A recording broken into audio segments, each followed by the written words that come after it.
C'est un nouveau grand musée maritime. C'est d'ailleurs aujourd'hui le grand musée maritime de la France. C'est un nouveau musée qui sort de terre, qui a été totalement repensé dans son architecture, dans sa muséographie et qui propose aux visiteurs une nouvelle expérience de visite totalement immersive.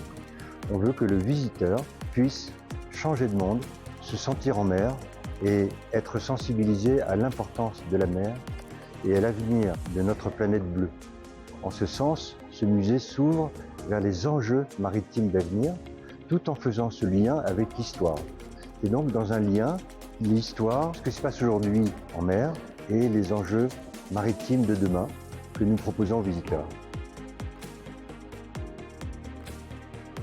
C'est évidemment un musée où on vient voir des œuvres, c'est un musée pour sensibiliser à l'importance de la mer, mais pas seulement, le côté humain dans le musée est tout à fait important. Moi qui suis marin, j'ai évidemment j'étais très attaché à ce qu'on parle des différents métiers de la mer. On est allé interviewer différents métiers pendant la préparation du musée et on a des pêcheurs, des marins de la marine nationale, des dockers, voilà toute cette panoplie de métiers qu'on peut montrer justement aux visiteurs pour que ça leur fasse envie et pourquoi pas, on peut imaginer qu'ils aient une vocation pour un de ces métiers.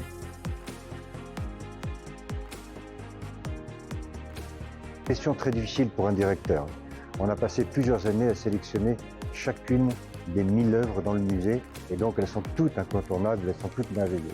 Et nous avons des immenses tableaux qui représentent la tempête. C'est des tableaux qui ont été peints au début de l'époque romantique et on y voit toute l'émotion, toute la force de la mer et tout le côté aussi dramatique puisqu'il s'agit d'un naufrage. Il y a ces tableaux qui sont absolument majestueux. À côté de ces tableaux sur le naufrage, nous avons une collection extraordinaire des vues de port de Joseph Vernet, qui est une commande de Louis XV.